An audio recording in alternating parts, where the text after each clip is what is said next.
Hello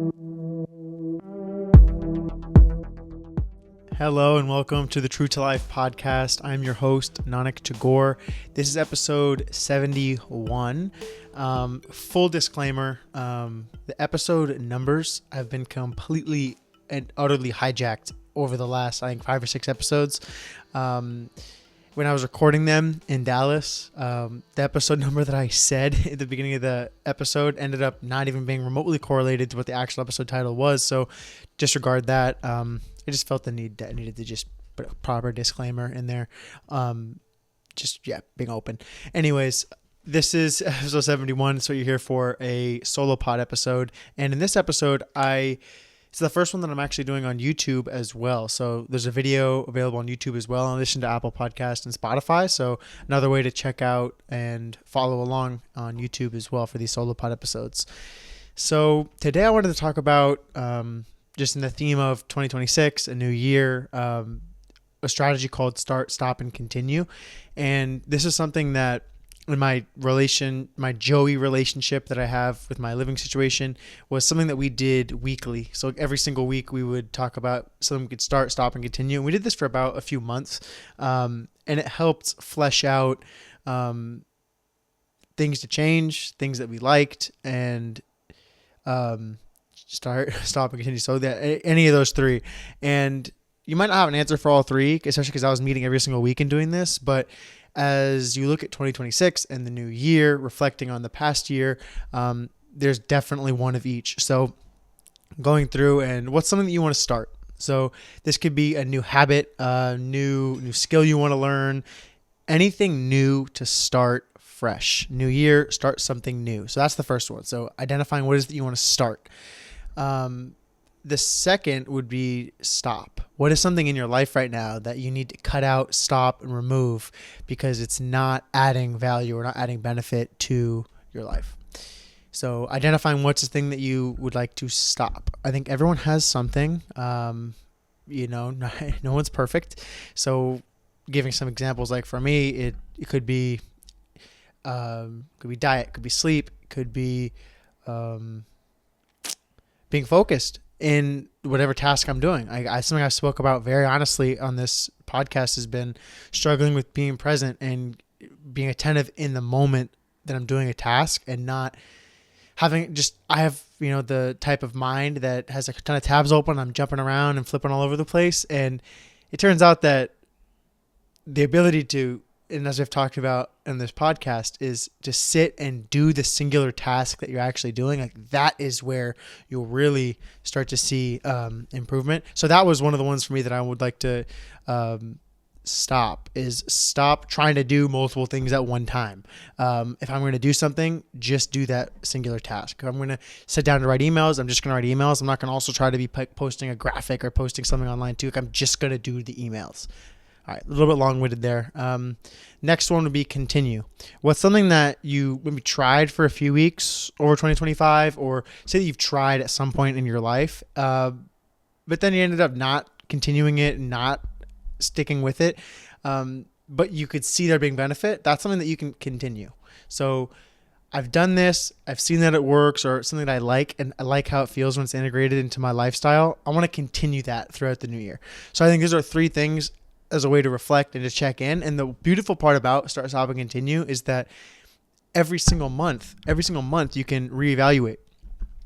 Every single week. I wouldn't go as far as to say every single day. I think a weekly to monthly check-in is probably best. And I started this off talking about as a year standpoint. So I think my thought process on it now would be to pick those start, stop, and continues and check in a month, check in another month, and that way it's not, all right, I'm going to start this and I'm going to do it for the whole entire year. Like I understand a little bit of, that's what people get stuck with New Year's resolutions, and all right, 2026, I'm going to do this, and it's all year. And then on January 15th that they break whatever it is they set out to do. It's just boom, downhill, collapse after that. Like we don't want that. So picking manageable things and then checking in weeks and months, so you can start to measure and track that progress in real time. So that was my little tidbit advice piece that I think would be fun to try to integrate, something to think about. So let me know how that goes for you. Start, stop, and continue. Give it a try. The next piece is personal college student athlete life updates.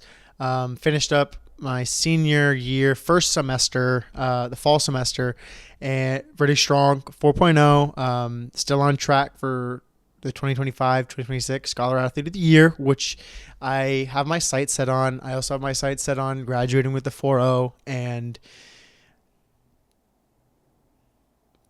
for a while, I was debating, it's just grades. It's not that important. But then came this far, so might as well finish the job.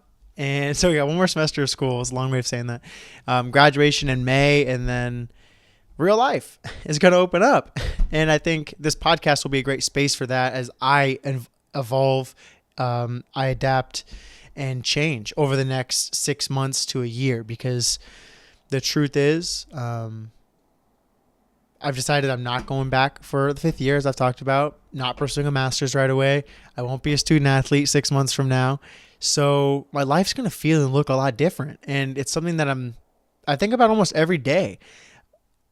What's life going to be like when I don't have practice from 9 to 12 in the morning, or 9 to 1, or whatever it is? Or what's going to be like when I don't have a class schedule and I'm not on a school calendar anymore? And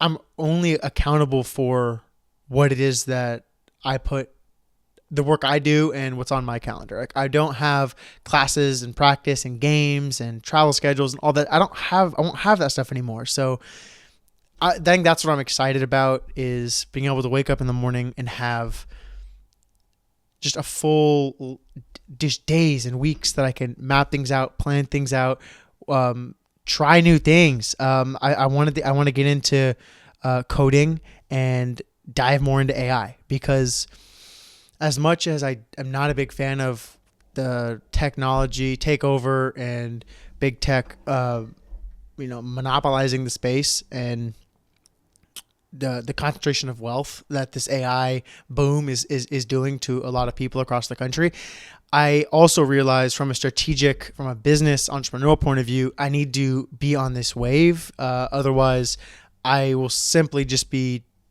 taking opportunities out of my my realm, my scope of life. Like I would be just taking those opportunities away, which doesn't seem smart. Even though ethically and morally, I'm not a big fan of where these companies and where we're going from a technology standpoint. But with that being said, you got to use these tools to the best of your advantage, because whether we like it or not, they're coming for us. And I think my message to young people right now is, proceed with caution, but we still got to proceed, because the economy and the world of the next 30 years is going to be much different than the last 30 years. So your teachers, whether it be parents, family and friends, we're seeing on social media, no one really knows what's going on. I don't even really know what's going on. It's all we have to do is control what we can control. I don't know why I got on that side tangent there, but let me bring this back. From a student athlete side, I'm how do I put this? There's about 40 days left in my college student athlete career, and I've came to terms with that, came to peace with that, and I'm looking forward to the future. Honestly, the time spent at Dominican has been not what I expected from a basketball point of view, but has surpassed expectations in what it's done for my life. The people that I've met, the connections built, the way the classes are set up, the community, loving the Bay Area. So there's so many things that I love and grateful for and happy about, that even the basketball side of Dominican, that experience didn't pan out the way that I thought in my head, or the way that I maybe would have wanted it to. There's been so many other amazing things that I get to, hang my hat on and be proud of and be excited for, and, look back at this time, and I did the best that I could, considering the environment and considering the situations. 3 very, very different seasons at Dominican, one season at Holy Names that got completely nixed and shut down. Like I've had a very interesting, college student athlete experience. And for those of you that have been listening and been on this journey the whole time, it hasn't always been easy. Definitely hasn't been easy. I've definitely had my fair share of complaints and frustration and anger.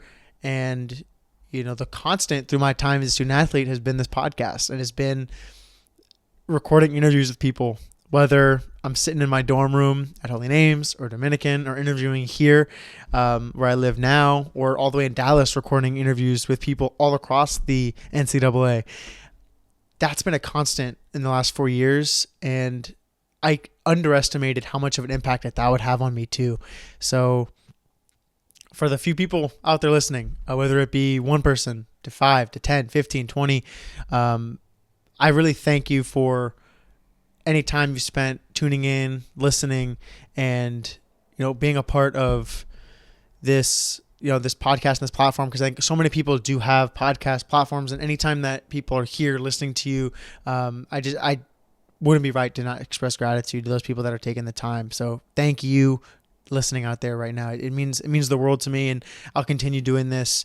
We continue highlighting student athlete stories, highlighting successful entrepreneurs, and most of all, continue to document my journey as I navigate into my 20s as an entrepreneur with this continuous improvement Kaizen mindset. So you'll be like being along with this journey with me. It'll be it's a continuous process. Like I'm by no means have all the answers. I'm the first one to tell you I don't have all the answers. I'll be the first one to tell you that my dad always used to say, what do you really know? What do you know? And part of it, a little cheeky, like he was, I don't want to say making us feel dumb or making us feel like silly, like we didn't know anything. But I think it was more because then he would take a step back and it's like, what do I really know? And my dad's very well read. And the fact that he would even be willing to admit that there's so many things that he doesn't even know about, it helped frame for me, don't go through life as a know-it-all or acting like you know everything, because it's just going to turn people away and turn people off of you. Leading with curiosity, leading with questions, leading with a genuine interest in trying to improve other people's lives and live in a way that aligns with your values and who you are as a person, I think is the best way to operate. If you operate in a scope that you know everything, you're better than everyone else, then you're just going to be led to disappointment. So I'm going to get off my soapbox. But between start, stop, and continue, where I'm at as a student athlete, and my little side rants, I thank you so much for tuning in to today's episode. These solo pods are meant to be a little bit more casual, me flowing and documenting my thoughts. So as this podcast continues to evolve, you can expect that. I might even start a little bit more social commentary, things that I'm seeing in the world that I like, don't like. I think one thing that we still do have here is the ability to express our thoughts, express our opinions. And if people like your ideas, they have the opportunity to join that mission or join that cause. So by me continuing to lead truthful, honest, and authentically, the right people are going to align with those values. So if that's you, hit the subscribe button, like the show, leave a comment, DM at True to Life Podcast on Instagram. Would love to hear from you. And we're going to continue to bring content and just try to be a little bit of a light in somewhat of a dark world at times. So thank you so much for tuning in to today's episode. That's all I got for you today, and I'll be back here next time. Later.